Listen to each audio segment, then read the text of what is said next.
Sir. Next हम लोग आगे बढ़ते हैं फिर इसमें, ठीक है। और नेक्स्ट हमारा टॉपिक है सर्कुलर मोशन, ठीक है। और सर्कुलर मोशन में भी जैसे देखो अभी हम लोगों ने मैकेनिक्स स्टार्ट किया, तो मैकेनिक्स में पहले काइनेमेटिक्स वाला पार्ट स्टडी किया, ठीक है। और फिर लॉज ऑफ मोशन वाला पार्ट स्टडी किया। काइनेमेटिक्स वाला जो पार्ट है वो एक्सीलरेशन, वेलोसिटी, डिस्प्लेसमेंट, डिस्टेंस, इन सब बातों में रिलेशन था। और लॉज ऑफ मोशन वाला जो पार्ट था वो फोर्सेस की स्टडी थी, ठीक है। तो इसको ऐसे ही बोलते हैं कि एक पार्ट है काइनेमेटिक्स और एक पार्ट है डायनेमिक्स। डायनेमिक्स मतलब फोर्सेस का जो स्टडी है। तो सिमिलरली सर्कुलर मोशन भी हम लोग दो पार्ट में सर्कुलर मोशन को डिवाइड करेंगे, क्योंकि सर्कुलर मोशन का काइनेमेटिक्स हम लोगों ने स्पेसिफिकली नहीं किया हुआ है। भाई वन डायमेंशन मोशन हम लोगों ने सॉल्व किया, प्रोजेक्टाइल मोशन सॉल्व किया, रिलेटिव किया, बट सर्कुलर मोशन से रिलेटेड जो काइनेमेटिक्स है वो अलग से नहीं किया है। तो अभी हम लोग फिर से स्टार्ट करने वाले हैं काइनेमेटिक्स, लेकिन इस बार जो काइनेमेटिक्स है it is specifically for only circular motion. Circular motion के दो पार्ट हैं, एक है काइनेमेटिक्स पार्ट और एक है डायनेमिक्स पार्ट। मतलब डायनेमिक्स पार्ट में हम लोग फोर्सेस के बारे में स्टडी करेंगे और काइनेमेटिक्स में हम देखेंगे कि angular velocity, angular acceleration, angle, ये सब बातें कैसे रिलेटेड है और कौन कौन से टाइप के सर्कुलर मोशन होते हैं, ठीक है। तो हमारा फर्स्ट हेडिंग यही पड़ेगा,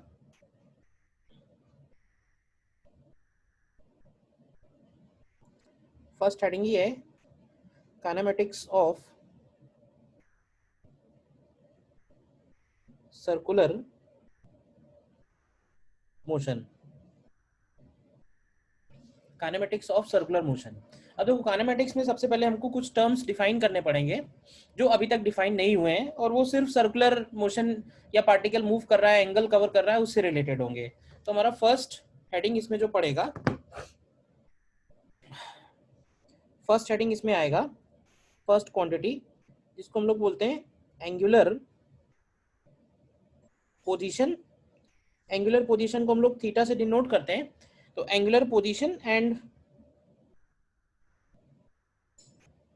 एंगुलर डिस्प्लेसमेंट, ठीक है। अच्छा, पोजीशन एंड डिस्प्लेसमेंट ये दोनों तो हम लोगों ने पढ़ा हुआ है, बट ये angular position and angular displacement और हमें देखना है। तो पोजीशन का मतलब पहले क्या था? पोजीशन का सीधा सीधा मतलब ये था कि पार्टिकल कोई भी पाथ पे चल रहा हो, उसका जो पोजीशन कोऑर्डिनेट है यानी एक्स कॉमा वाई है, ओरिजिन के रिस्पेक्ट में जो वेक्टर बनता है उसको हम पोजीशन बोलते हैं। और पोजीशन में जो चेंज आता है उसको हम लोग डिस्प्लेसमेंट बोलते थे। तो वो था लीनियर डिस्प्लेसमेंट, लीनियर पोजीशन एक तरह से। लेकिन अब है angular position and angular displacement. तो एंगुलर पोजीशन कैसे मेजर होगी? तो उसके लिए सपोज करते हैं कि मान लेते हैं कि कोई भी पार्टिकल किसी जनरल पाथ के अलोंग चल रहा है। तो ये जो मैंने बनाया ये हो गया एक तरह से पाथ ऑफ पार्टिकल, ठीक है। एंगुलर पोजीशन डिफाइन करने के लिए हमें एक पॉइंट ओ लेना पड़ेगा, जिसको हम लोग ऑब्जर्वर बोल सकते हैं, फिक्स पॉइंट बोल सकते हैं, फ्रेम बोल सकते हैं। तो ये एक फिक्स पॉइंट हो गया, ठीक है। और उस फिक्स पॉइंट से हमको एक रेफरेंस लाइन कंसीडर करनी पड़ेगी। तो नॉर्मली जो हम लोग एंगल मेजर करते हैं, जैसे तुम लोग डी से एंगल मेजर करते हो, तो उसमें भी एक रेफरेंस लाइन है, तुम ध्यान से देखो सोचो तो उस रेफरेंस लाइन से कोई पर्टिकुलर पॉइंट कितना एंगल बना रहा है। तो अगर मान लेते हैं कि पार्टिकल जो है वो पी पॉइंट पे है किसी टाइम पे, तो पी पॉइंट को अगर हम इस ओ पॉइंट से ज्वाइन करते हैं, ध्यान से देखना, तो ये जो बनेगा इसका, ये जो वेक्टर बनेगा इसको हम लोग बोलते हैं पोजीशन वेक्टर। लेकिन ये जो पोजीशन वेक्टर है रेफरेंस लाइन से जो एंगल बनाएगा उसको हम लोग बोलेंगे एंगुलर पोजीशन। बताओ, सिंपल बहुत है। तो हम इसको लिख सकते हैं, डायग्राम बना के नहीं बगल में लिख देना, angle made by position vector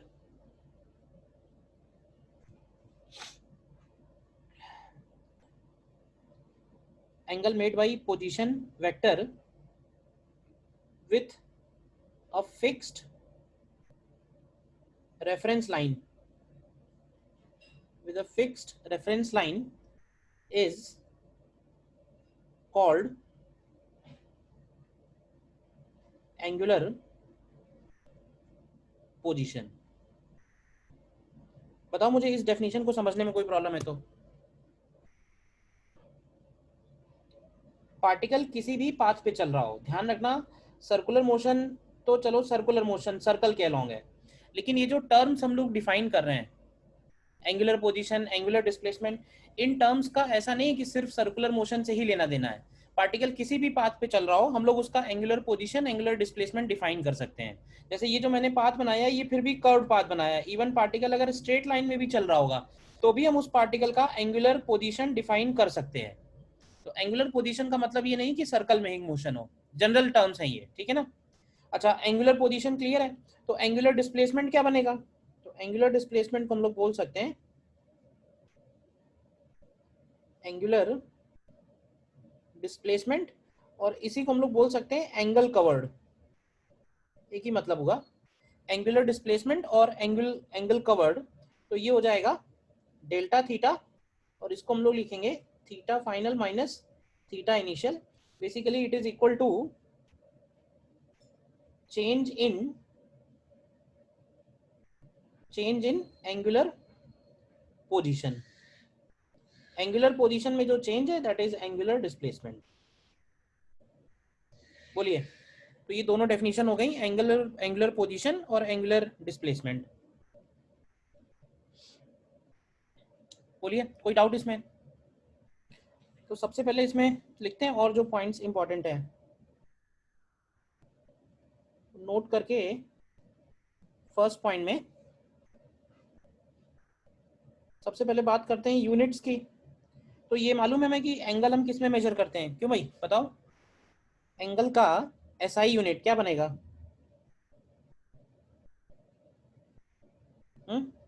SI unit क्या रहेगा एंगल का?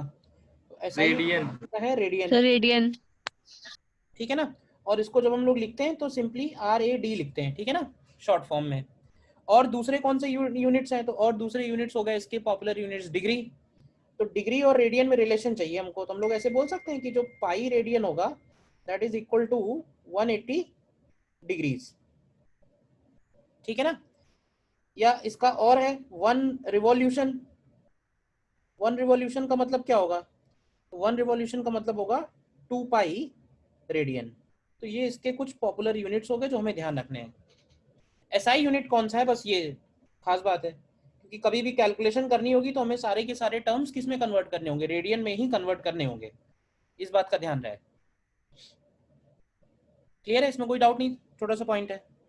देन सेकेंड पॉइंट इंपॉर्टेंट है। अच्छा ये बताओ, जैसे डिस्टेंस डिस्प्लेसमेंट हम लोगों ने पढ़ा, तो क्या ये बात बोली थी कि डिस्टेंस और डिस्प्लेसमेंट फ्रेम डिपेंडेंट है? बताओ। और फ्रेम डिपेंडेंट वर्ड का मतलब समझते हो? फ्रेम डिपेंडेंट का क्या मतलब होगा, बताएगा कोई? मतलब कि सर अगर स्ट्रेट लाइन होगा तो वहां पर डिस्टेंस और डिस्प्लेसमेंट सेम हो सकता है। नहीं, फ्रेम डिपेंडेंट का ये मतलब नहीं है, कोई और बताएगा?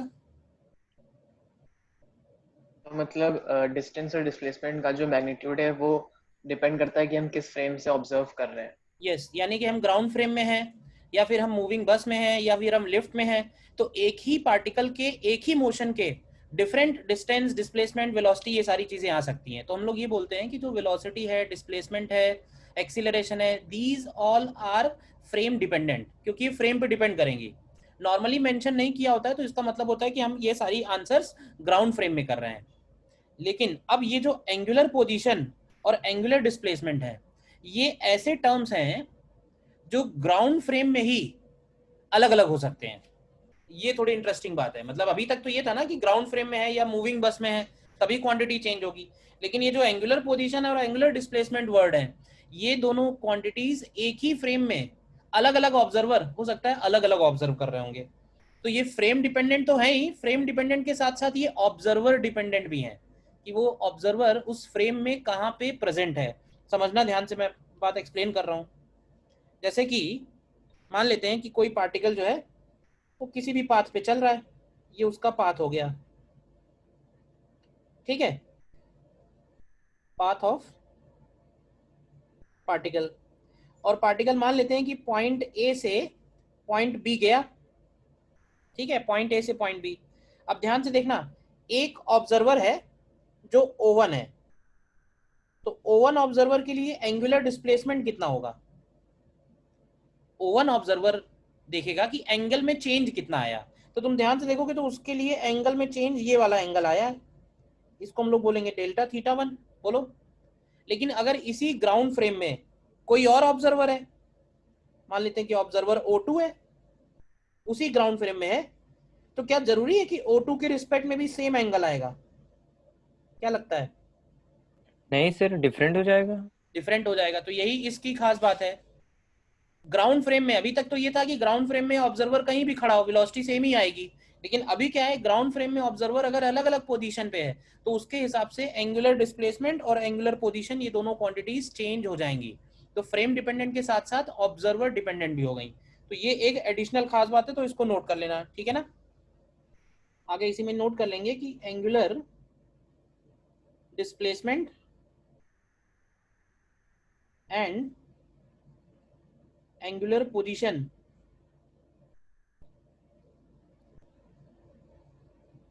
depends on frame of reference as well as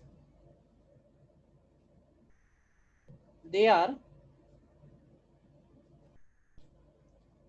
dependent on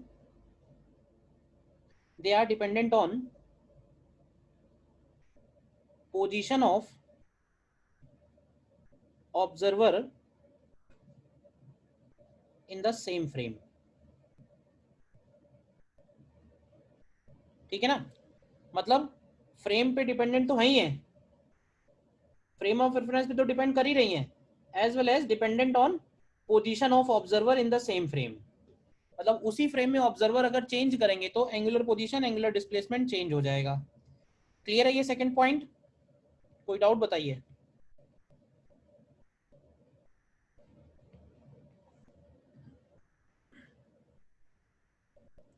कोई डाउट तो बताइए।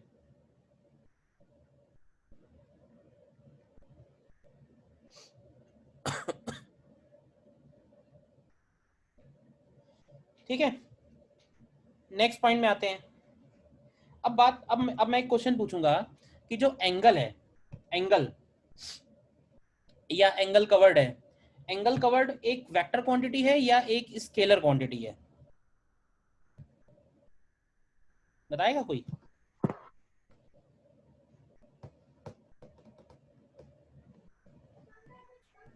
सर स्केलर है। सर स्केलर है। स्केलर है। Angular displacement?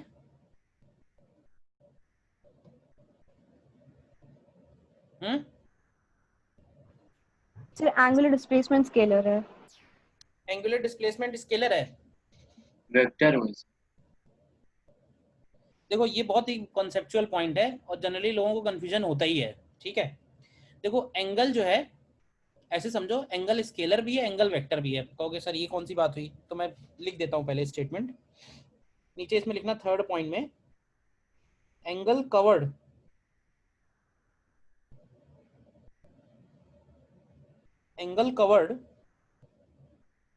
in large interval,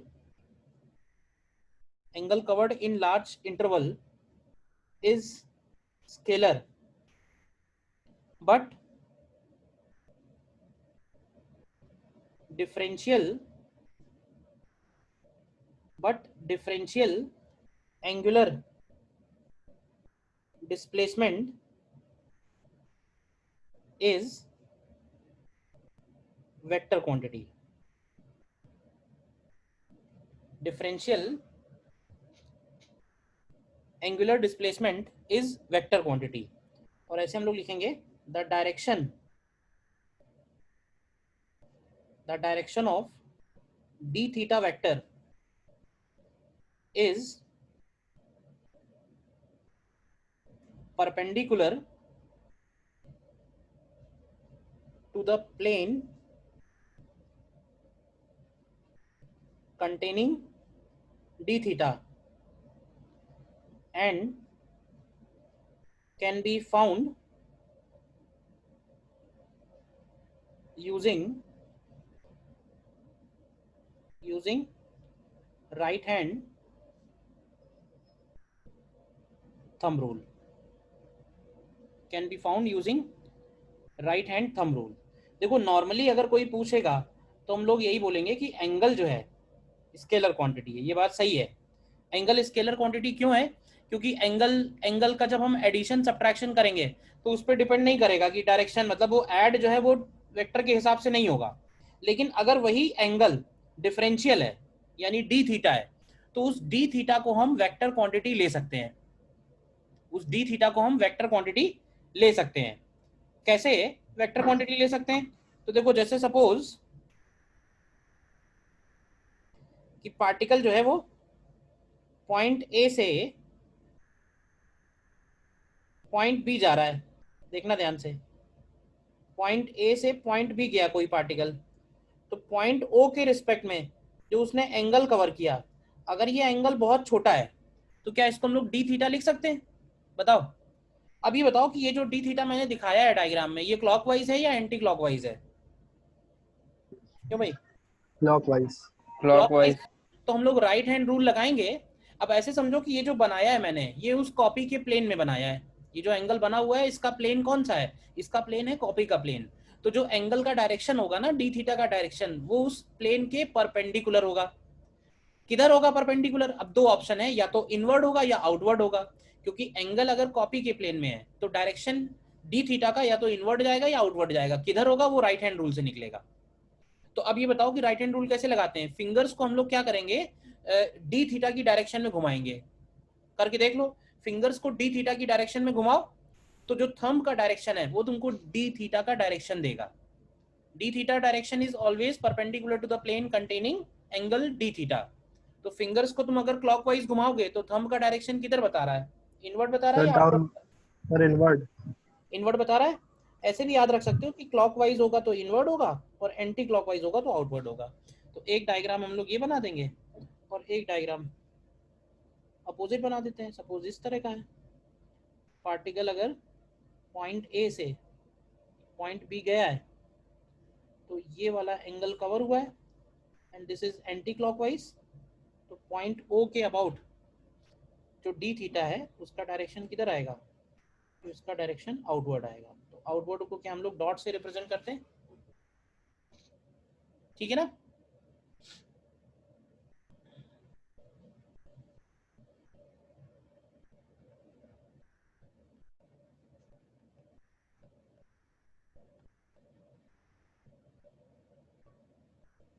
ठीक है, बताओ ये बात तो क्लियर सर है? ये मतलब जो हमको डायरेक्शन मिल रहा है ये डेल्टा थीटा डी थीटा का मिल रहा है ना? यस, डी थीटा का डायरेक्शन है। Delta theta is scalar quantity.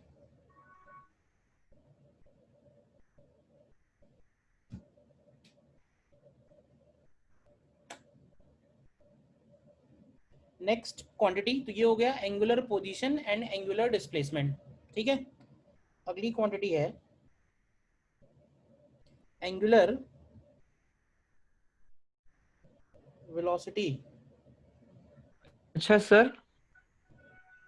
हाँ बोलिए। सर सर जैसे कोई बड़ा एंगल लेते हैं सपोज दैट, तो उसका क्या हम डायरेक्शन नहीं डिफाइन कर सकते?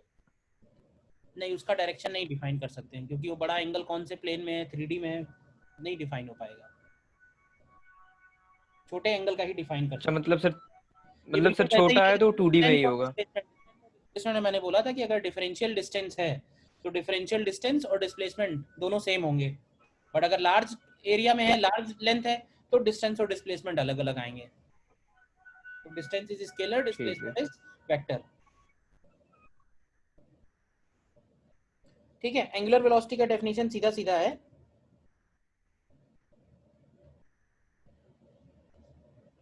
Angular velocity omega vector is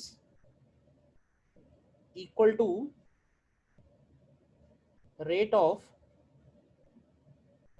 change of angular position या rate of change of angular displacement, एक ही बात है। angular position और angular displacement।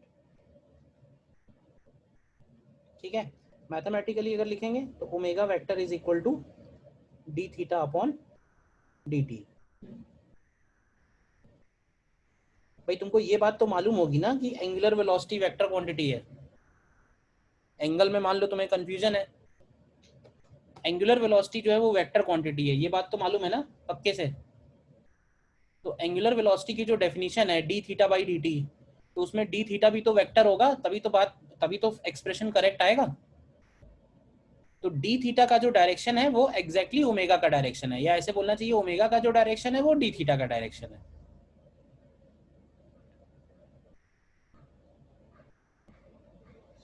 ठीक है, नीचे देखो इसके भी लिखते हैं नोट करके जो पॉइंट्स हैं।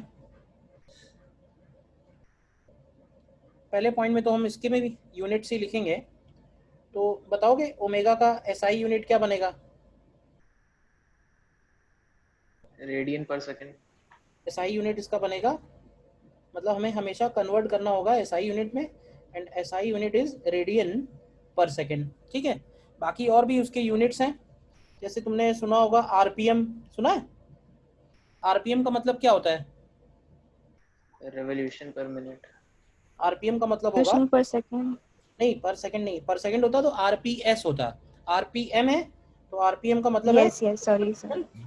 पर मिनट। ठीक है, अब ये बताओ कि रिवॉल्यूशन पर मिनट को अगर हमें कन्वर्ट करना है रेडियन पर सेकंड में तो कैसे करेंगे? रिवॉल्यूशन पर मिनट को हमें कन्वर्ट करना है रेडियन पर सेकंड में, ध्यान से बताना।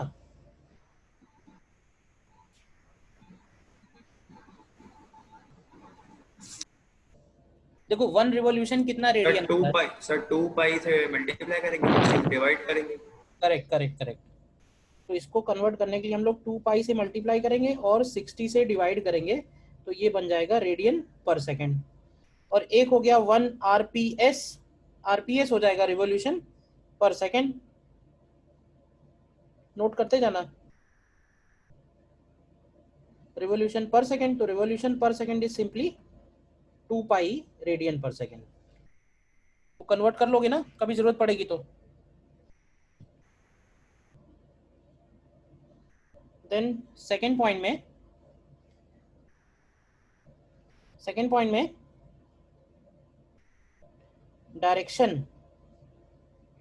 Direction of omega vector is along d theta vector, hence it can also be found using right hand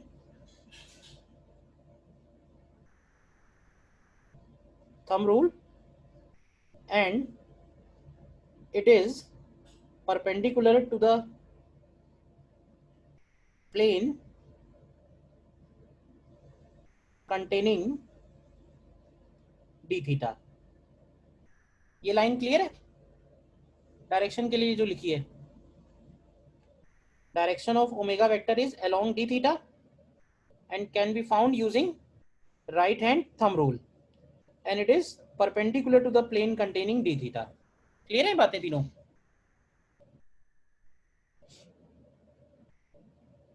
क्योंकि omega is equal to d theta by d T, तो ओमेगा का डायरेक्शन और d theta का direction हमेशा same आएगा।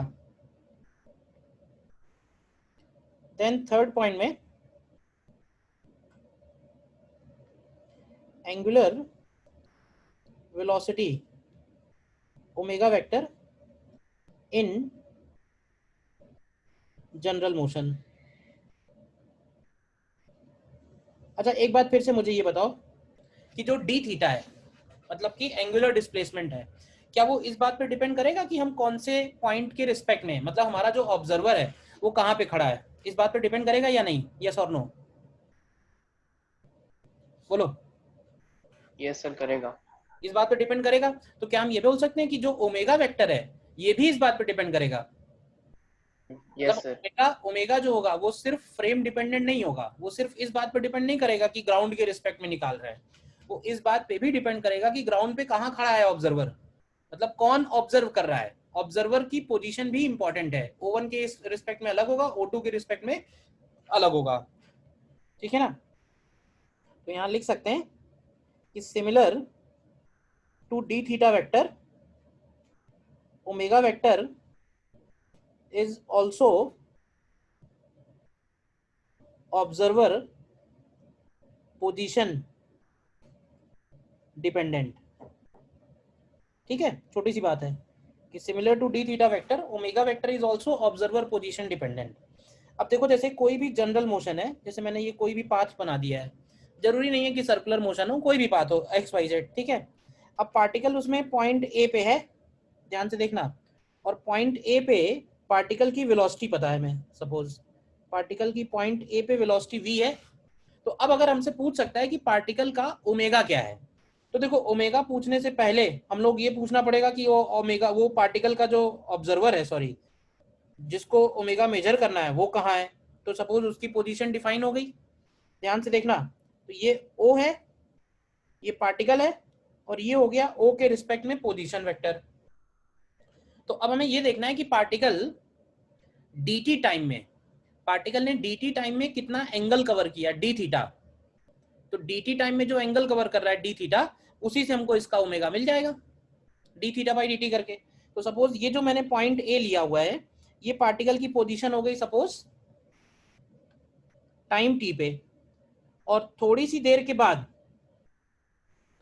बाद मान लेते हैं ये पार्टिकल पॉइंट बी पे पहुंच गया, ये टाइम है t इक्वल टू टी, और ये टाइम है t equal to t plus d T.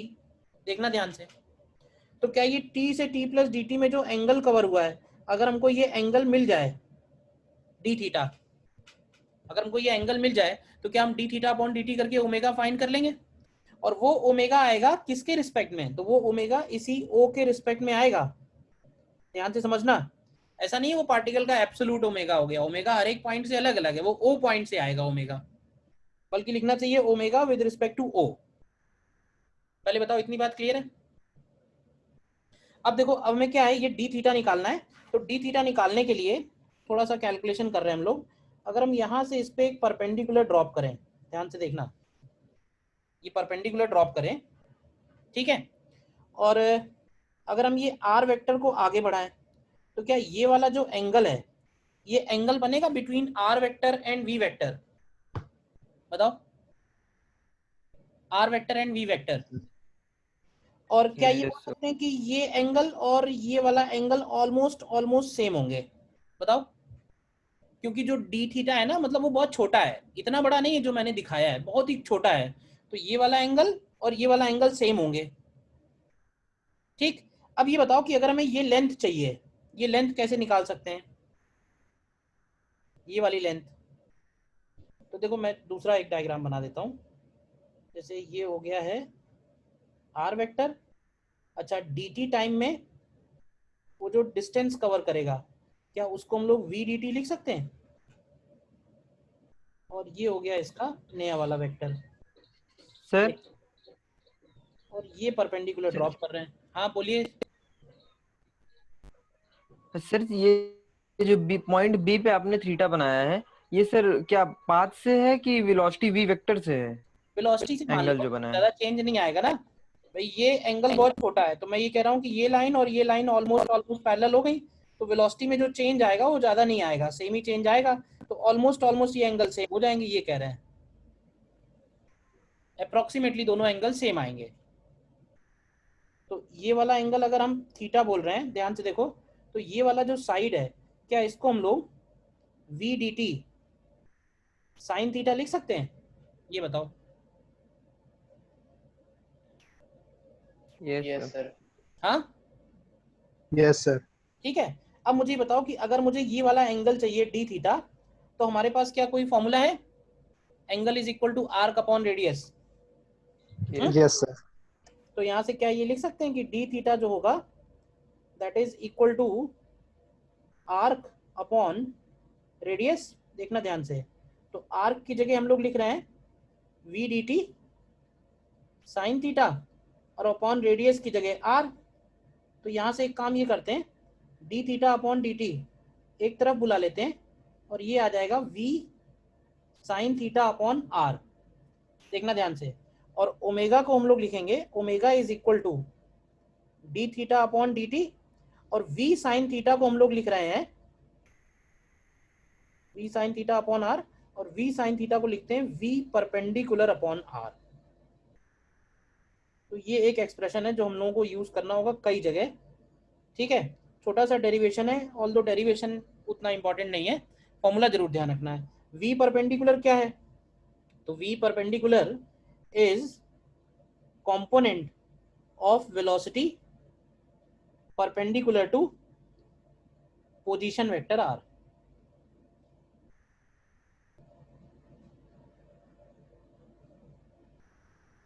बताओ यहां तक पहले क्लियर है ये लाइन या नहीं? v परपेंडिकुलर कौन सा वेक्टर है? v परपेंडिकुलर कौन सा वेक्टर है? इसको हम लोग ऐसे भी समझ सकते हैं, अगर तुम्हें इतना टेक्निकल काम नहीं करना है तो सीधे सीधे ऐसे ही बोल सकते थे कि जैसे ये r वेक्टर है, ठीक है, ये r वेक्टर का डायरेक्शन हो गया और ये वेलोसिटी हो गई और ये एंगल थीटा हो गया। तो अगर तुमसे ये कहा जाए कि ये लाइन जो घूम रही है ये वेलोसिटी के कौन से कंपोनेंट की वजह से है, कौन सा कंपोनेंट रिस्पॉन्सिबल है वेलोसिटी का? v cos थीटा वाला रिस्पॉन्सिबल है या v sin थीटा वाला रिस्पॉन्सिबल है? ये बताओ। v sin थीटा वाला सर। तो सीधे सीधे बोल सकते हैं ना कि v अपॉन r हो जाएगा, v sin theta upon r, ठीक है, याद रहेगा। एंगल किसकी वजह से कवर हो रहा है, v cos थीटा की वजह से या v sin थीटा की वजह से?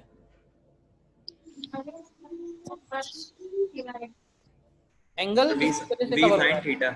v sin थीटा की वजह से। तो v sin थीटा वाला कंपोनेंट हमारे लिए इंपॉर्टेंट है। अच्छा, क्या पॉइंट O से छोड़ के कोई और ऑब्जर्वर आ जाएगा तो क्या ओमेगा बदल जाएगा ना? यस सर, चेंज हो जाएगा। क्योंकि v का कंपोनेंट चेंज हो जाएगा, एंगल चेंज हो जाएगा, r चेंज हो जाएगा, सब कुछ चेंज हो जाएगा इनफैक्ट ना। तो ये बात दिमाग में रखना, बाद में नहीं डाउट पूछना।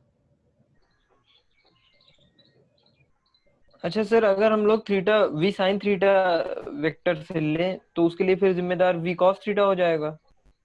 v sin थीटा वेक्टर से लें, क्या बोलते हो यार तुम, तुम्हारा डाउट अरे है? सर, जो जो एंगल थीटा है सर, वेलोसिटी v ने जो v cos थीटा के साथ मतलब वेक्टर r के साथ क्रिएट किया है, हाँ, अगर उसको सर हम उसके जो परपेंडिकुलर वेक्टर है v परपेंडिकुलर से जो v sin थीटा है ना, तो तुम जिधर जहां से तुम वेलोसिटी तुम v sin जहां से थीटा का लेना, वेक्टर है। तुम्हें जहां से लेना है वहां से ले लो, कॉस लेना है, साइन लेना है, तुम्हें जो कंपोनेंट मर्जी है वो ले लो, but v perpendicular to r होना चाहिए बस,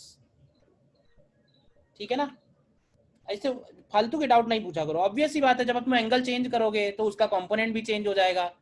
तुम चाहते हो हर चीज लिखवा दें कि यहाँ से थीटा है तो v sin थीटा, यहाँ से थीटा है तो v cos थीटा, फिर कहीं और से थीटा हो तो कोई और कंपोनेंट। अरे सिंपल सी बात समझो, इसके परपेंडिकुलर कंपोनेंट लेना है। अब एंगल तुम्हें कोई भी गिवन हो, क्या फर्क पड़ता है? थीटा नॉर्मली किस लिए मेंशन किया हुआ है? क्योंकि हमें वेक्टर r और वेक्टर v दिया होगा, तो r वेक्टर और v वेक्टर के बीच में एंगल निकालना आसान है ना। हम्म। अच्छा सर, डी थीटा जैसे बहुत छोटा होता है तो वो दूसरे ऑब्जर्वर के आने पर वो भी चेंज होगा। हाँ,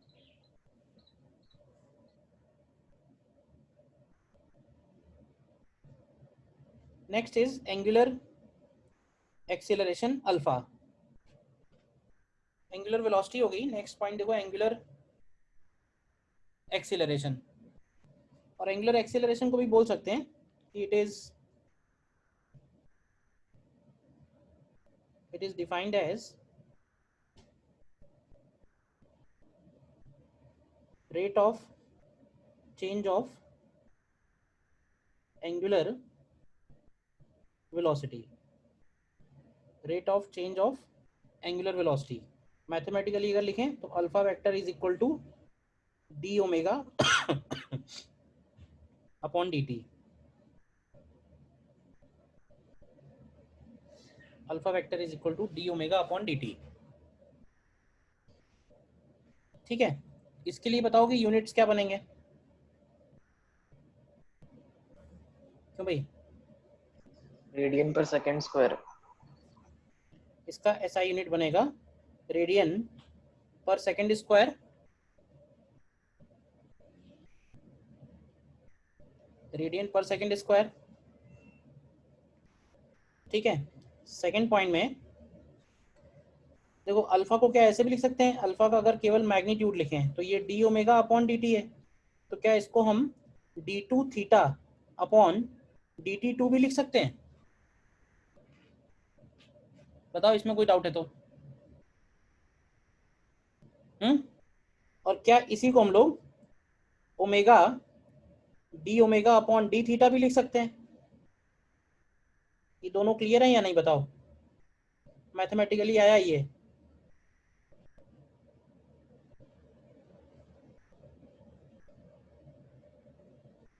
देन थर्ड पॉइंट में डायरेक्शन ऑफ अल्फा वेक्टर बताएगा कोई? डायरेक्शन ऑफ अल्फा वेक्टर क्या होगा?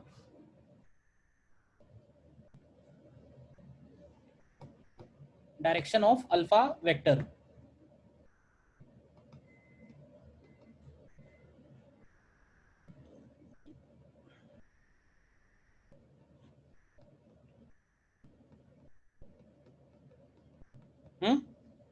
सर जो ओमेगा वेक्टर का डायरेक्शन होगा, ओमेगा वेक्टर का जो डायरेक्शन होगा, पार्शियल करेक्ट है। देखो सर जब इंक्रीज करेगा तब ओमेगा वेक्टर का होगा और जब डिक्रीज करेगा तो ऑपोजिट हो जाएगा। Very good very good.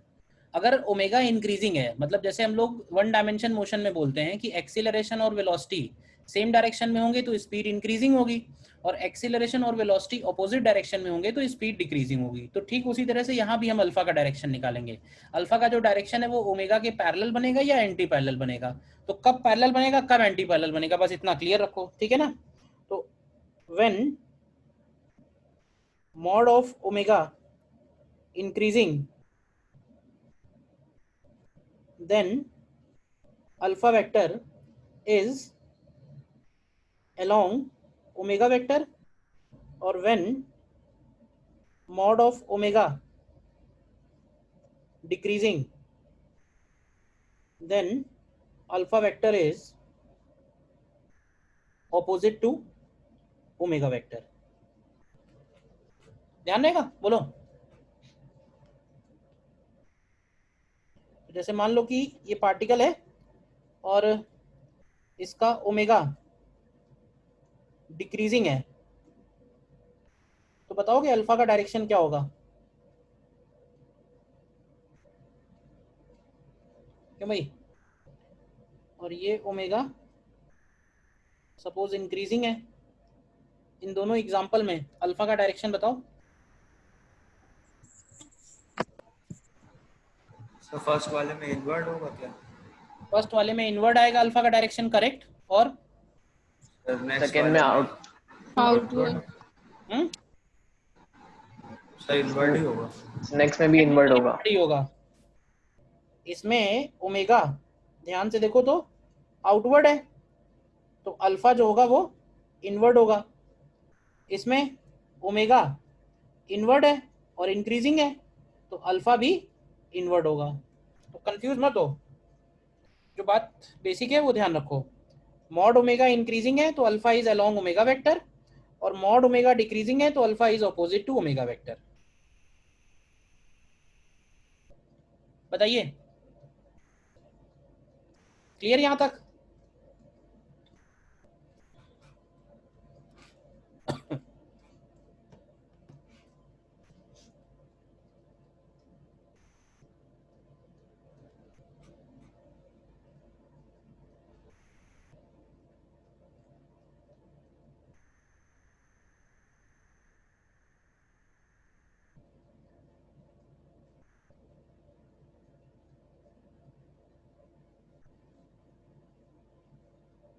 देखो नेक्स्ट क्वेश्चन दे रहे हैं।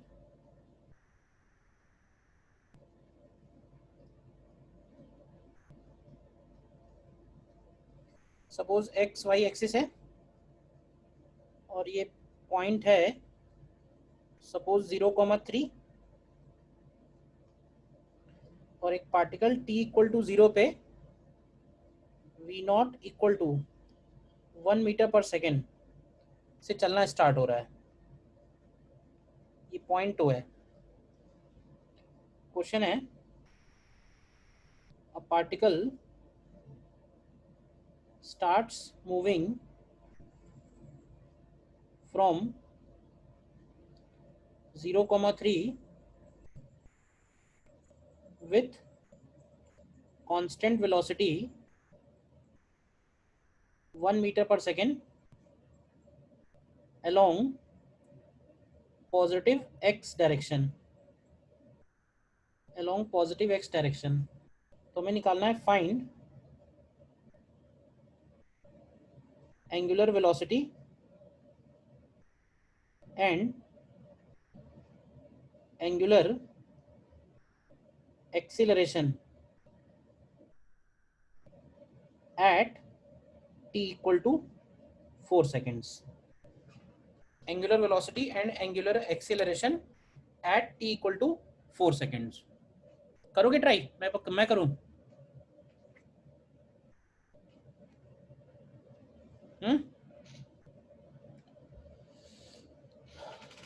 करो, ट्राई करो, देखिए। चलिए देखो, इसमें पार्टिकल कांस्टेंट वेलोसिटी से आगे जा रहा है, ठीक है, पैरेलल टू एक्स एक्सिस, और हमें एंगुलर वेलोसिटी और एंगुलर एक्सीलरेशन निकालना है इस पॉइंट ओ के अबाउट, ठीक है ना। Find angular velocity and angular acceleration at t equal to 4 seconds about O, ठीक है ना। ओरिजिन के अबाउट निकालना है। तो एक काम करते हैं कि देखते हैं कि पहले पार्टिकल, सपोज अब क्योंकि एंगुलर एक्सीलरेशन भी निकालना है तो उसके लिए हमें इसको थोड़ा जनरल पोजीशन पे ऑब्जर्व करना होगा। तो मान लेते हैं कि ये t इक्वल टू टी पे यहाँ पहुंचा, और ध्यान से देखना इसकी वेलोसिटी जो v नॉट है वो इधर की तरफ है और वो कांस्टेंट है। और मान लेते हैं कि ये वाला जो एंगल बन रहा है ये थीटा है, तो ये भी थीटा है और ये भी थीटा है, और ये वाला r है डिस्टेंस और ये वाला डिस्टेंस d है। तो बताओगे कि v का परपेंडिकुलर कंपोनेंट क्या आएगा? v का परपेंडिकुलर कंपोनेंट कौन सा बनेगा? क्या v नॉट साइन थीटा होगा? v not sine theta. तो इस लाइन का अगर हमें ओमेगा चाहिए इस पार्टिकल का, तो ओमेगा को हम लोग लिखेंगे v perpendicular upon r। v perpendicular की जगह आएगा, ध्यान से देखो तो v नॉट साइन थीटा। अच्छा, r की वैल्यू d के टर्म्स में क्या लिखोगे? d और थीटा के टर्म्स में r की वैल्यू d और थीटा के टर्म्स में क्या लिखोगे? तो ये भी तो एक राइट एंगल ट्राइंगल है जिसमें ये वाला एंगल थीटा है, ये d है, तो r लिख सकते हैं ना, d upon r equal to sine theta. 5 हो जाएगी। तो ये d अपॉन साइन थीटा होगा। अभी हम जनरल टर्म में निकाल रहे हैं, जनरल टाइम पे वैल्यू नहीं रख रहे हैं, अभी वैल्यू बाद में रखेंगे। तो ये हो जाएगा v not upon d sine square theta. देखो ये तो हो गया इसका ओमेगा, और हमें अल्फा निकालना है, तो अल्फा का मतलब होगा d ओमेगा अपॉन dt। तो इसी को करेंगे हम लोग डिफरेंशिएट। तो साइन स्क्वायर थीटा को डिफरेंशिएट करेंगे, क्या मिलेगा? तो ये होगा 2 साइन थीटा, फिर साइन थीटा को करेंगे तो कॉस थीटा, और फिर थीटा को करेंगे तो D theta upon D T. देखो ध्यान से, तो यहां से ये निकल के आएगा v naught sine 2 theta upon d और इनटू ओमेगा, ये इसका अल्फा बनेगा। अब तुम वैल्यू पुट कर दो। क्या वैल्यू पुट करोगे? क्यों भाई? At t equal to 4 second, तो t इक्वल टू 4 सेकेंड में थीटा कितना बनेगा?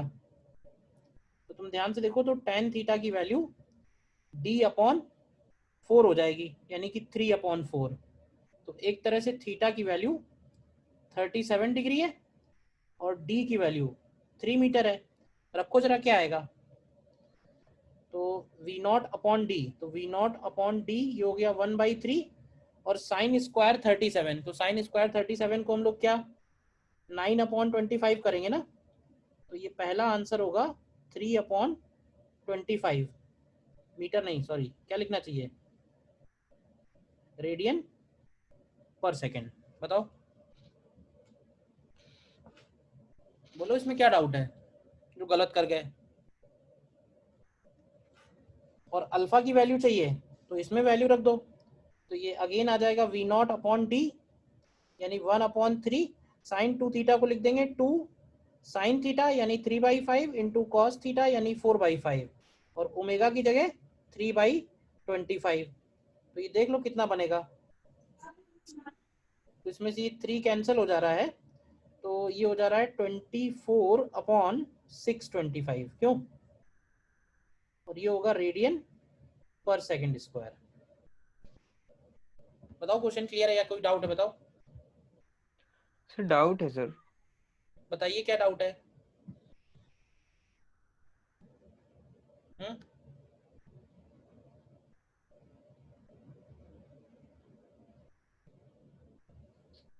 सर आवाज आ रही है हमारी? नहीं आ रही है, तभी तो बैठा हूँ चुपचाप, क्या बोलूं। सर अब आ रही है?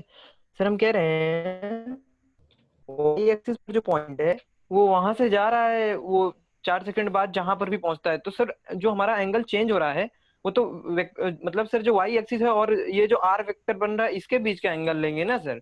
आपने तो एक्स एक्सिस और वेक्टर आर के बीच का एंगल ले अरे लिया है। हमारा प्रॉब्लम ये है ना कि तुम जो है जब मैं पढ़ाता हूँ तो तुम जो है फालतू चीजें दिमाग में सोचते हो। हाँ, जो बातें मैं जहाँ पे मैं फोकस करना चाहता हूँ वहां छोड़ के तुम बाकी सारी दुनिया में घूमते रहते हो, सिर्फ और सिर्फ क्रॉस क्वेश्चनिंग करने के पीछे। पहले जो समझा रहा हूँ पहले उस पर फोकस करो, जो पहले सही चीज है वो दिमाग में डालो, फिर तुम खूब सोचते रहना उसके चारों तरफ, तब मैं तुम्हें सारे चीजों का जवाब दूंगा। सीधा सीधा मैंने बोला कि आर वेक्टर और वी वेक्टर के बीच में एंगल ले लो, तुम एंगल कोई और ले लो, कोई भी एंगल ले लो, मुझे ये कंपोनेंट बताओ कितना आएगा, सिंपल सी बात ये है। ये वाला कंपोनेंट निकालो कितना आएगा, ये कंपोनेंट वेलोसिटी का। अब तुम कहोगे सर हम ये वाला थीटा लेंगे, तो ये वाला थीटा ले लो, ये वाला थीटा बन जाएगा। अभी क्या बताऊं मैं, कैलकुलेशन सही करो, आंसर तो यही आएगा।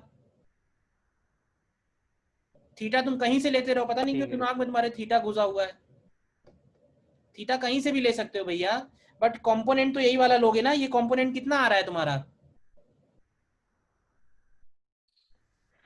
सर हमारा एंगल 53 डिग्री वैसे आ रहा था सर, हाँ चेंज तो होके। बेटा ठीक फिर है सर हो मेरे गया। कॉस कंपोनेंट लोगे सही। जब तुम दिमाग ज्यादा लगा रहे हो तो पूरा दिमाग लगाओ ना, बीच में छोड़ क्यों दे रहे हो अपनी कैलकुलेशन। और मैंने सीधा ये बोला कि आर वेक्टर और वी वेक्टर के बीच में लो, तो जिससे क्या है गलती नहीं होगी। ज्यादा स्मार्टनेस के चक्कर में गलती एग्जाम में करके आओगे फिर, और कुछ नहीं होगा। ये आर वेक्टर है, ये वी वेक्टर है, तो इनके बीच का ये एंगल लो ना, ज्यादा दिमाग क्यों लगा रहे हो, तो वी साइन थीटा हो जाएगा। अगर तुम ये थीटा निकाल सकते हो तो ये ठीक है। थीटा भी तो निकाल सकते हो, उससे कुछ ठीक फर्क है। पड़ेगा क्या? वेरिएबल कोई ले लो, उससे क्या फर्क ठीक है पड़ना सर। है, कंपोनेंट ये वाला होना चाहिए। कोई और डाउट किसी का?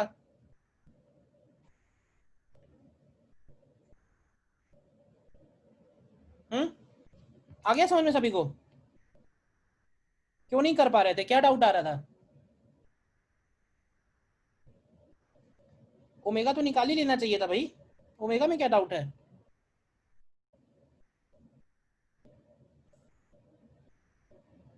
नेक्स्ट लिखो। A particle is throne from ground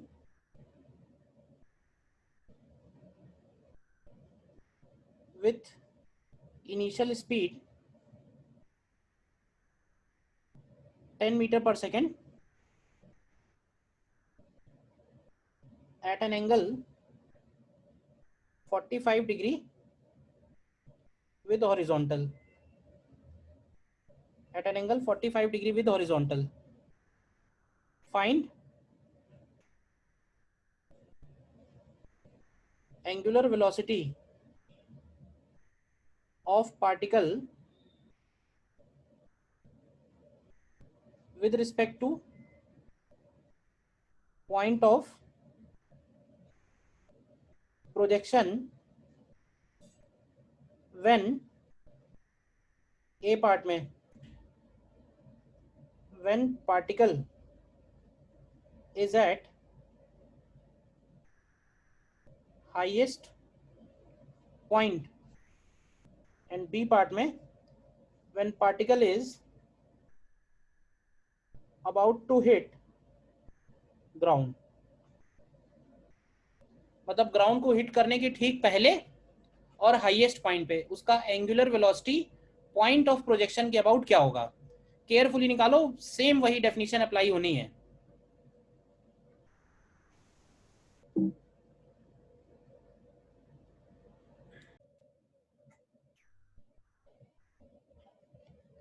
projectile motion है इसमें, ये तो समझ में आ ही गया सभी को।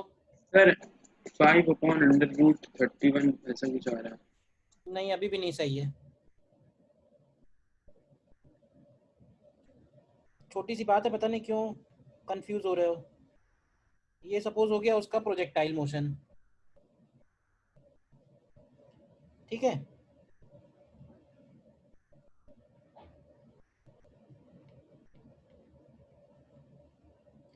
और ये पॉइंट ऑफ प्रोजेक्शन है।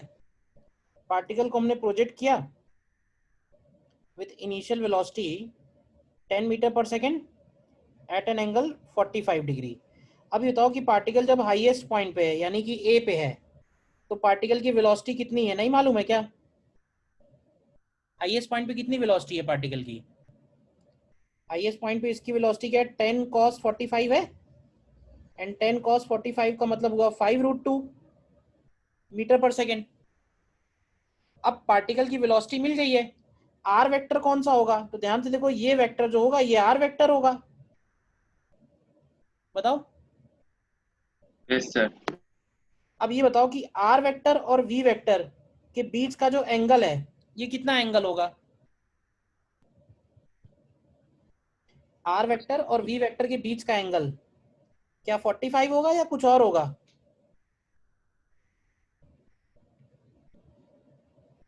अरे भाई कुछ बोलो, यस और नो।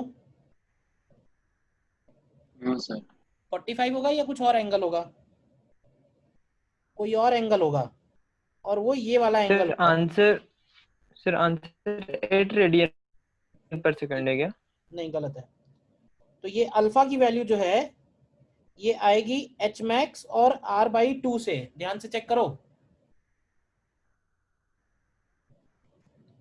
ठीक है? एच मैक्स निकाल लो पहले। एच मैक्स कितना होगा? तो एच मैक्स की वैल्यू होगी u square sine square 45 upon 2g। कितना आएगा एच मैक्स?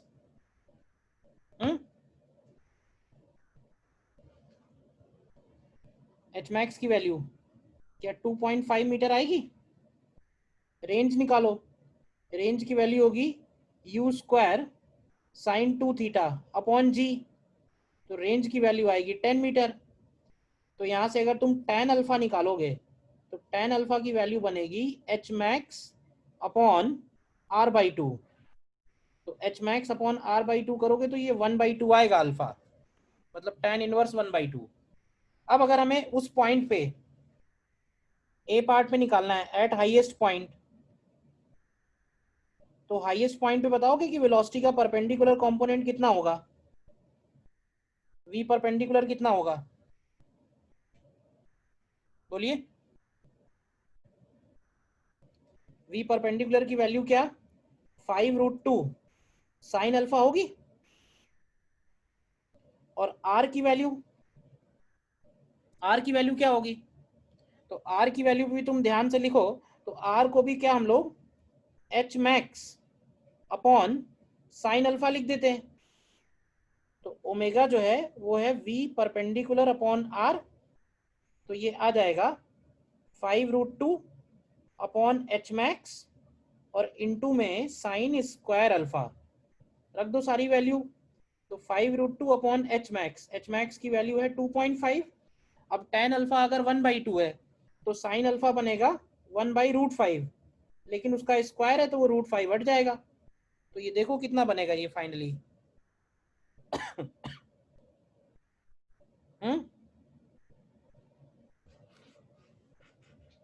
कितना आएगा ये?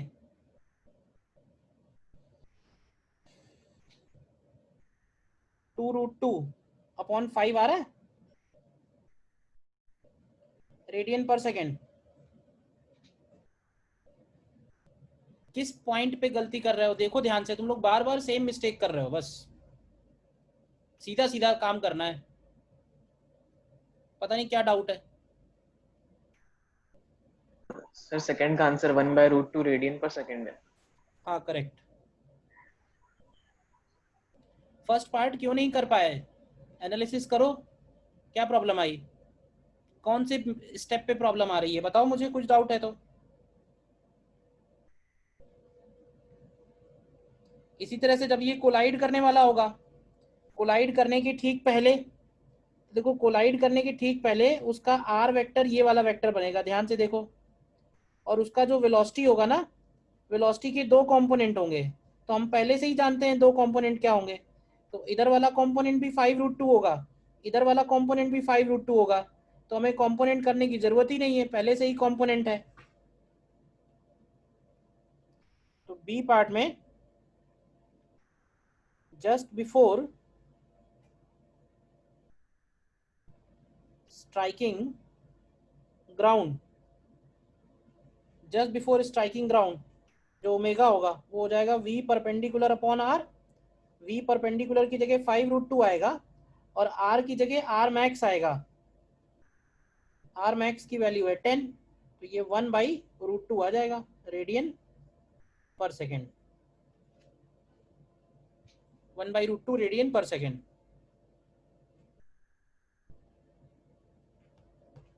क्लियर है?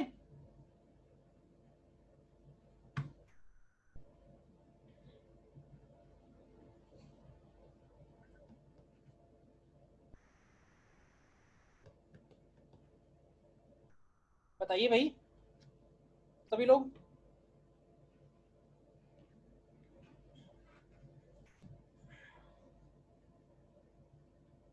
नेक्स्ट लिखो। A particle is moving along a circular path with constant angular speed omega। तो हमें निकालना है फाइंड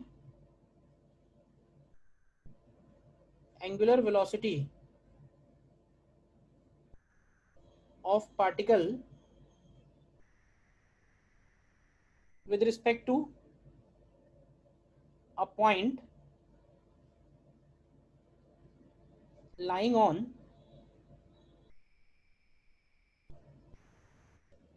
circumference of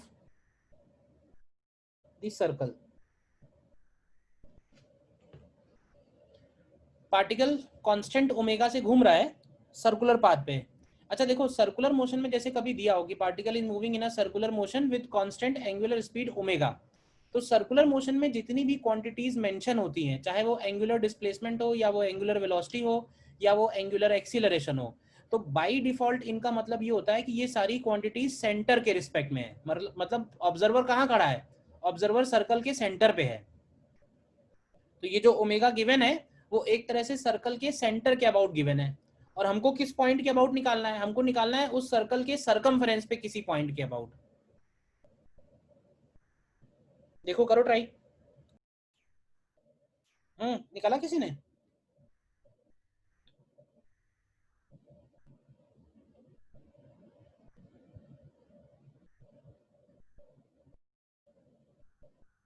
तो भाई पार्टिकल जैसे पॉइंट ए पे है, ये इसका सेंटर सी हो गया, और पार्टिकल सपोज पॉइंट बी पे है। तो ये बताओ कि पार्टिकल अगर कांस्टेंट ओमेगा से घूम रहा है तो इसका मतलब है कि जो एंगल कवर्ड होगा, एंगल कवर्ड टाइम के प्रोपोर्शनल आएगा। भाई ओमेगा कांस्टेंट है तो ओमेगा को हम लोग सीधे सीधे लिख सकते हैं theta upon T. Time T लगा उसको ए से बी जाने में। अच्छा सॉरी, ये जो ओमेगा आएगा ना, ये उसका रेडियस आर, इस पे डिपेंड करेगा। ये जो ओमेगा आया है वो बेसिकली सेंटर के रिस्पेक्ट में आया है, यानी सेंटर के रिस्पेक्ट में जो उसने एंगल कवर किया है वो एंगल कवर्ड की वैल्यू जो है वो आर्क अपॉन रेडियस से निकल के आएगी। अब क्वेश्चन में ये कह रहा है कि अगर यही सेम काम हम लोग किसी और पॉइंट के अबाउट करें, लेट्स से ये पॉइंट डी है, और पॉइंट डी हमने सरकमफेरेंस पे कोई पॉइंट ले लिया है, तो कोई बताएगा कि पॉइंट डी के रिस्पेक्ट में इतनी ही देर में कितना एंगल कवर होगा? Theta upon 2 sir. Theta upon 2 होगा ये वाला एंगल। बस यही इस क्वेश्चन की खास बात थी कि मतलब सेंटर के रिस्पेक्ट में अगर इसका ओमेगा है, ध्यान से समझना, तो पॉइंट डी के रिस्पेक्ट में इसका हो जाएगा ओमेगा बाई 2। बस हो गया क्वेश्चन। उसी पार्टिकल का सेंटर के रिस्पेक्ट में ओमेगा है एंगुलर स्पीड, और पॉइंट डी के रिस्पेक्ट में वही चीज ओमेगा बाई 2 हो जाएगी। बोलो समझ में आया या नहीं? ये तो प्रॉपर्टी है ना सर्कल की। सर एंगुलर स्पीड और एंगुलर वेलोसिटी एक चीज है? हाँ एक ही चीज है, बस उसमें डायरेक्शन जोड़ देंगे तो एंगुलर वेलोसिटी बन जाएगा। Angular speed is simply magnitude of angular velocity. ये क्लियर है ना, ये थीटा है तो ये थीटा बाई 2 कैसे है, ये तो पढ़ा होगा ना, ठीक है। तो ये कुछ क्वेश्चंस हो गए जनरल काइनेमेटिक्स पे, general kinematics of circular motion. अब हम लोग क्या करने वाले हैं कि प्रिसाइजली अब सर्कुलर मोशन पे ही आ जाते हैं, ठीक है। तो इसमें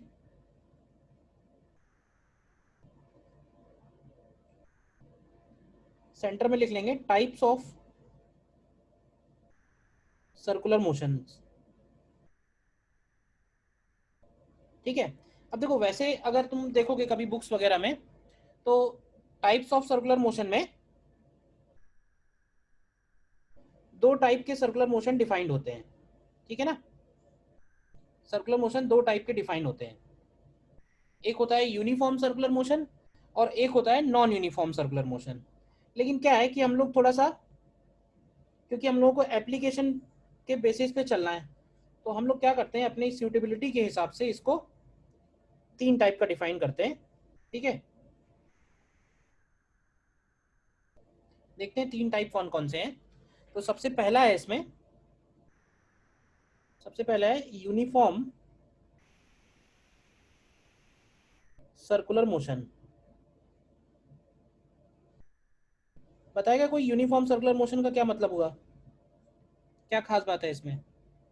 यूनिफॉर्म एंगुलर स्पीड। हाँ, उसका एंगुलर स्पीड जो होगा, उसका जो स्पीड होगा वो भी कांस्टेंट होगा। पार्टिकल सर्कल के ऊपर चल रहा है विथ कांस्टेंट स्पीड, तो एंगुलर स्पीड भी कांस्टेंट है, ओमेगा भी इसका कांस्टेंट है। तो जरा बताओगे कि अगर ओमेगा भी कांस्टेंट है और स्पीड भी कांस्टेंट है, तो इस पार्टिकल का डिस्टेंस कवर्ड ये सब कैसे निकलेगा। पार्टिकल ए से पार्टिकल बी गया, सपोज ए से बी तक, रेडियस इसका आर ले लेते हैं, ये हो गया इसका सेंटर, और स्पीड इसका कांस्टेंट है। तो एंगल कवर्ड को क्या लिखेंगे, एंगल कवर्ड डिस्टेंस ये सब कैसे निकलेगा, एस जो है ये बन जाएगा डिस्टेंस। बताते जाना कोई डाउट होगा तो क्या एंगल को हम लोग लिख सकते हैं एस अपॉन आर, बोलो। Yes sir. Equal to r upon radius, और तुम इसी को डिफरेंशिएट कर दो, तो ओमेगा क्या होगा, ओमेगा होगा d theta by d T. तो क्या इसको ऐसे लिख सकते हैं 1 upon are into d s upon D t, और ये बन जाएगा v upon r. Omega is equal to v upon r हो गया। और अच्छा, कोई बताएगा कि टेंजेंशियल एक्सीलरेशन क्या होगा इस केस में, टेंजेंशियल जीरो हो जाएगा। टेंजेंशियल एक्सीलरेशन 0 होगा। What about radial acceleration, v square by r।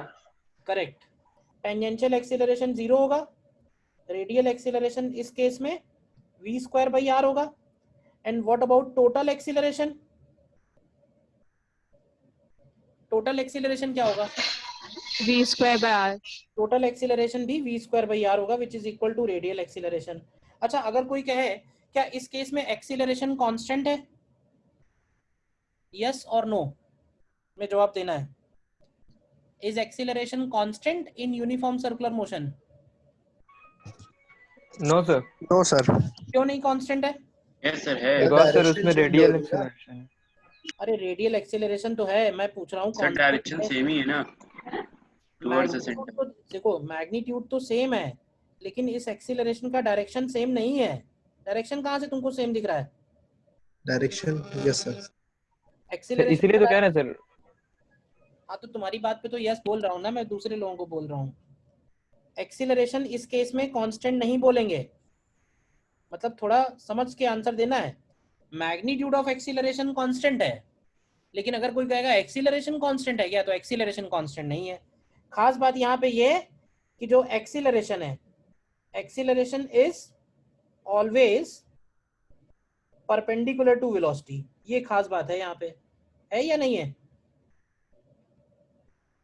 Note कर लो जितना मैंने लिखा हुआ है, किसी पॉइंट में डाउट है तो बताओ। यूनिफॉर्म सर्कुलर मोशन में और कुछ जरूरत नहीं पड़ेगी, बस जितना लिखा है उतना ही जरूरत पड़ेगा।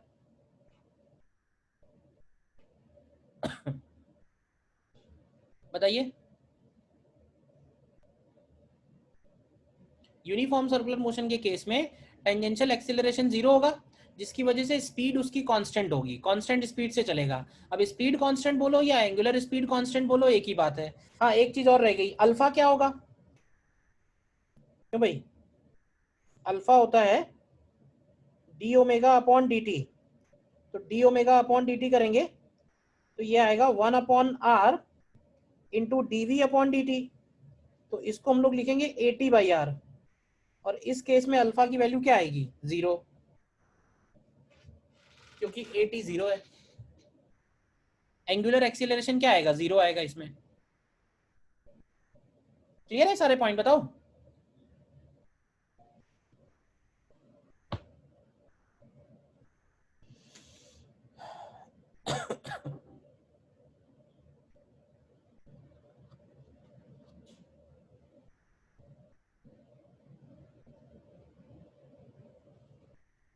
नेक्स्ट देखो, नेक्स्ट हम लोग लिखेंगे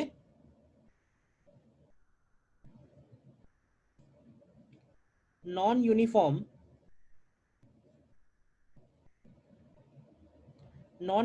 circular motion with constant eighty. Non uniform circular motion with constant eighty, क्या मतलब हुआ इसका? स्पीड कांस्टेंट होगी या चेंज होगी?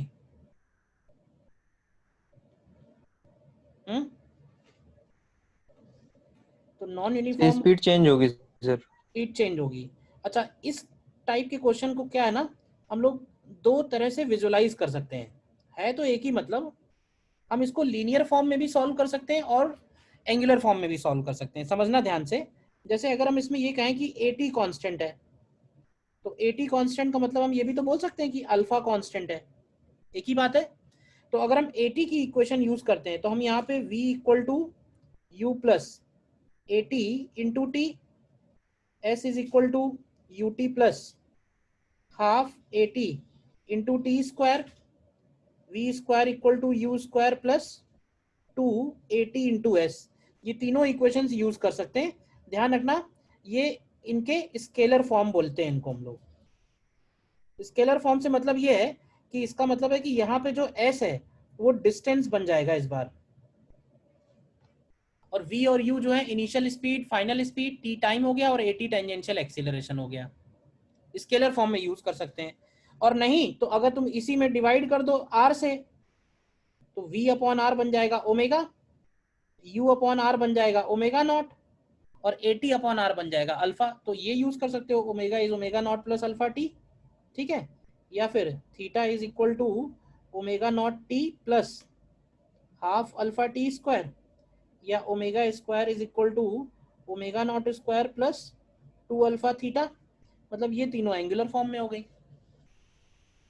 तो हम लीनियर फॉर्म भी यूज कर सकते हैं, एंगुलर फॉर्म भी यूज कर सकते हैं, चाहे जैसे सॉल्व करना चाहो। तुम ऐसे समझ लो कि इन इक्वेशन में अगर हम r से डिवाइड कर देंगे रेडियस से, तो ये एंगुलर फॉर्म में बन जाएंगी। इन दोनों में कोई फर्क नहीं है, एक ही चीज है ये दोनों। भाई डिस्टेंस की बात करो या एंगल की बात करो, डिस्टेंस में तुम अगर r से डिवाइड कर दोगे तो वो एंगल बन जाएगा। बाकी ये सारे फॉर्मूले तो यहाँ भी एप्लीकेबल होंगे, बेसिक वाले जो हैं।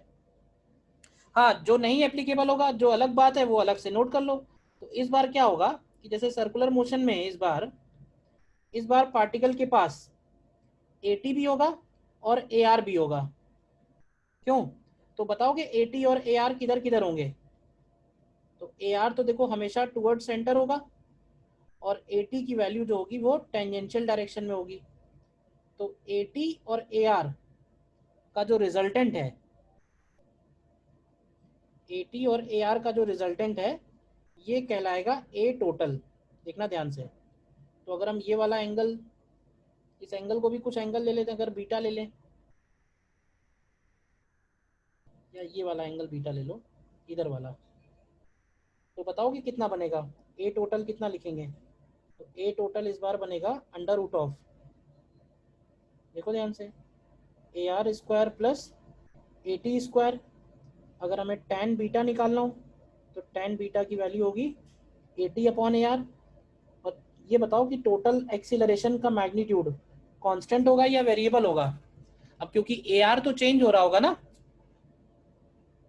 ए आर की वैल्यू क्या होगी किसी भी टाइम पे, वी स्क्वायर बाई आर, और ये वैल्यू इस बार वेरिएबल होगी। पहले क्या था, v square by r constant था, अब क्या है, टोटल एक्सीलरेशन हर टाइम पे अलग अलग होगा। टेंजेंशियल सेम है, रेडियल बढ़ता जाएगा ना या कम होता जाएगा, बताओ। कैसे से रेडियल बढ़ता जाएगा? समझ रेडियल नहीं की आया वैल्यू वी मेरे वी बढ़ रही है कि कांस्टेंट है, वी वी कांस्टेंट है या चेंज हो रही है? को। अच्छा, वहां से सर, ठीक है।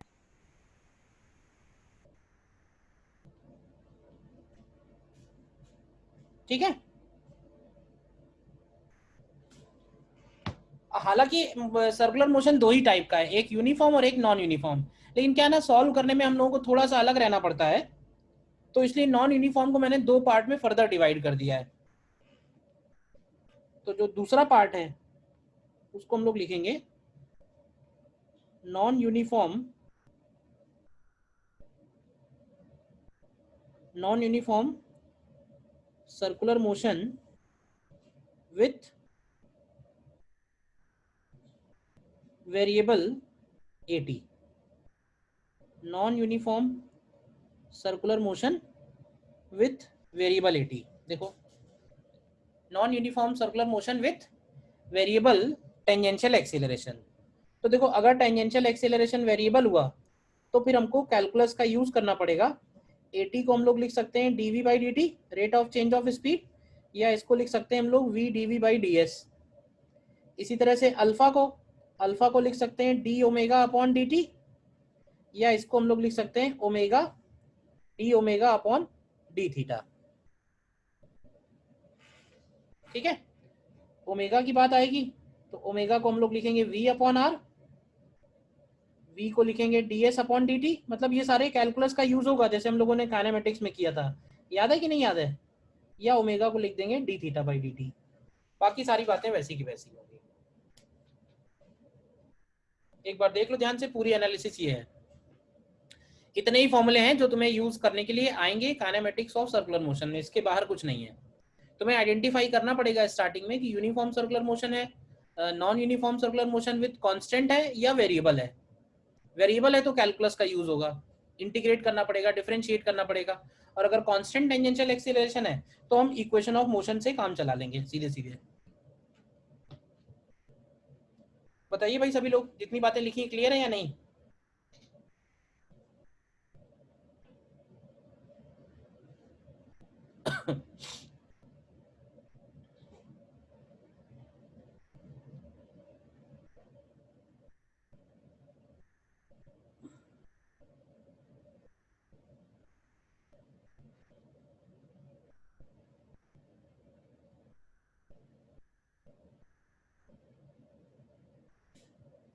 सर हाँ बोलिए। सर फर्स्ट फर्स्ट पार्ट में सर जो आपने अल्फा निकाला है, एंगुलर एक्सेलरेशन डी हाँ ओमेगा बाई डी टी, हाँ, सर तो वहाँ पर D by d T of mod भी होगा ना? D by d T of mod we, हाँ तो केवल वी लिखा हुआ है, वेक्टर तो लगाया नहीं, तो वो वही है मतलब। हाँ ठीक है बस ये सर। जो वी लिखा हुआ है तुम ठीक कह रहे हो, ये जो वी है ये स्पीड का है, ठीक है ना, यही डाउट है ना?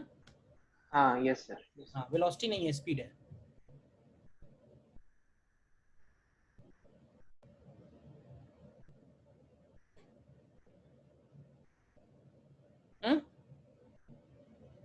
अब वो यूज करोगे धीरे धीरे तो क्वेश्चंस में और क्लियर हो जाएगा।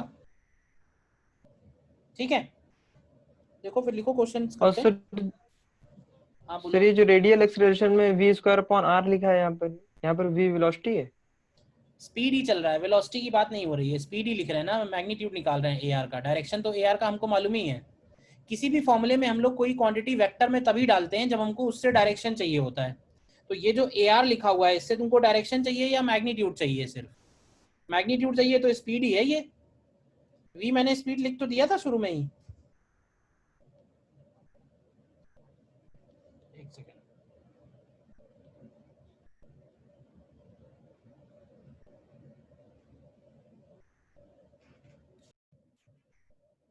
वी मैंने यहाँ पे लिख तो दिया था, सर ये स्पीड है।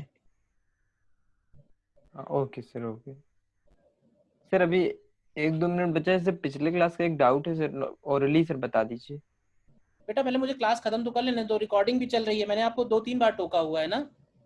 Okay sir. फालतू बातें रिकॉर्डिंग के बीच में मत करो, बीच में मैं जब पॉज कर देता हूँ तब कर लिया करो। क्वेश्चन एक करो पहले। A particle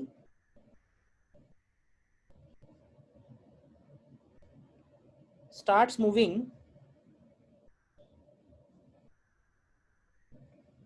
along a circle of radius 1 meter with constant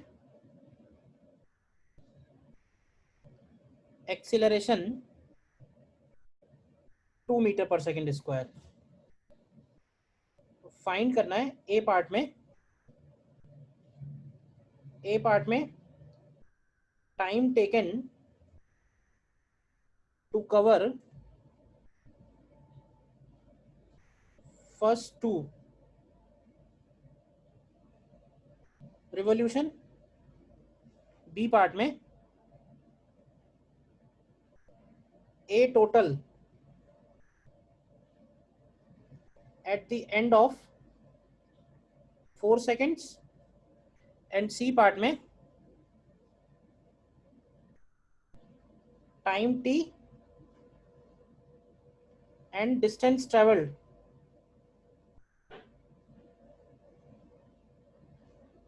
till AT is equal to AR, till AT is equal to AR। देखो इसको ट्राई करो पहले। सबसे पहले तुम्हें आइडेंटिफाई ये करना होगा ये कौन से टाइप का है, यूनिफॉर्म सर्कुलर मोशन है, non uniform with constant tangential acceleration है, या non uniform with variable tangential acceleration है। क्यों भाई क्या लगता है? सेकंड केस है। सेकंड केस है। देखो सर्कुलर मोशन में हमेशा ऐसे ही लिखा होता है विद कांस्टेंट एक्सीलरेशन 2। तो अब ये मत समझो सर कांस्टेंट तो स्ट्रेट लाइन में होता है, वो उसके लिखने का तरीका है, उसमें बहुत कंफ्यूजन हो। सर्कुलर मोशन में कांस्टेंट एक्सीलरेशन बोल रहा है, मतलब ये जो एक्सीलरेशन दिया है ये कौन सा एक्सीलरेशन है, एटी है, एआर है, ए टोटल है? ये जो दिया हुआ है ये एटी है, तो वो लिखेगा नहीं अलग से, वो तुम्हें समझना पड़ेगा उस क्वेश्चन को। चलो करो, ट्राई करो। एटी इसमें कांस्टेंट दिया हुआ है, एटी की वैल्यू दी हुई है 2 मीटर पर सेकंड स्क्वायर, और ये कांस्टेंट है। What about initial velocity? Initial speed 0 है। तो सबसे पहले पूछा हुआ है time taken to cover first 2 revolution, ठीक है? तो ये बताओ फर्स्ट 2 रिवॉल्यूशन में डिस्टेंस कितनी कवर होगी, 2 रिवॉल्यूशन में डिस्टेंस कितनी कवर होगी? तो क्या डिस्टेंस जो कवर होगी वो 2 × 2 पाई आर होगी? तो उसको क्या हम लोग 4 पाई मीटर लिख सकते हैं? बोलो। तो हम लोग यूज करते हैं using s is equal to ut plus half 80 into t square. देखो तो s की जगह हो गया 4 पाई, ut 0 हो गया, हाफ a और t स्क्वायर। तो यहां से देखो तुम्हें t की वैल्यू मिल गई under root of 4 pi seconds. पहला आंसर क्लियर है? कर लिया था, नहीं कर पाए थे? हो गया था सर। फिर कह रहा है कि टोटल एक्सीलरेशन बताना है at the end of 4 second. तो देखो टोटल एक्सीलरेशन में दो चीजें हैं, ए आर और ए टी। ए टी तो हमको मालूम है, ए आर पता करना है, और ए आर पता करने के लिए हमें वी स्क्वायर पता करना है, यानी कि वी पता करना है। तो इसके लिए हम लोग यूज करेंगे using v equal to u plus a t into T. तो वी की वैल्यू निकालनी है, यू 0 हो गया और ये हो गया 2 इंटू टी। तो यहाँ से तुम देखो v की वैल्यू क्या आ गई, v की वैल्यू आ गई 8 मीटर पर सेकेंड। तो ए आर कितना होगा? तो ए आर की वैल्यू होगी वी स्क्वायर बाई आर, तो ये आ जाएगा 64 मीटर पर सेकेंड स्क्वायर। और ए टी हमको मालूम है, ए टी कितना है 2 मीटर पर सेकेंड स्क्वायर। तो ए टोटल कितना हो जाएगा? ए टोटल की वैल्यू हो जाएगी under root of 64 square plus 2 square. आ जाएगा सॉल्व होके जो भी आना है, बोलो। और फिर सी पार्ट में हमको टाइम निकालना है और distance travelled till AT is equal to AR। तो एक काम करते हैं, AT इक्वल टू AR कब होगा ये पता करते हैं। तो AT की वैल्यू 2 है, ए आर की value v square by r है, तो यहाँ से v की वैल्यू आएगी √2 मीटर पर सेकेंड। तो √2 मीटर पर सेकेंड कब वेलोसिटी होगी, तो फिर से यूज कर लो using v equal to u plus 80 into T, तो ये आ जाएगा √2 0 प्लस 2t, तो यहाँ से t की वैल्यू आ जाएगी 1/√2 सेकेंड।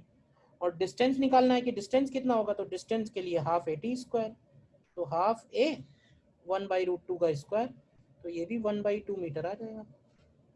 तो distance travelled and time taken कब तक, जब तक AT is equal to AR है। देखो ध्यान से,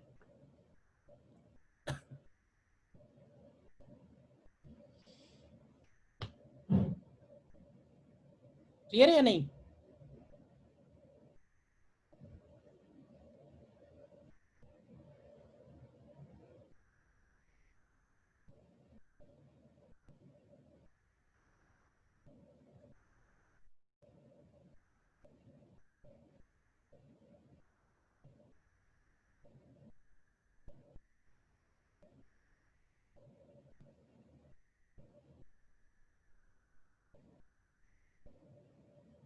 ठीक है, तो अभी इसमें हम और क्वेश्चंस करेंगे अभी।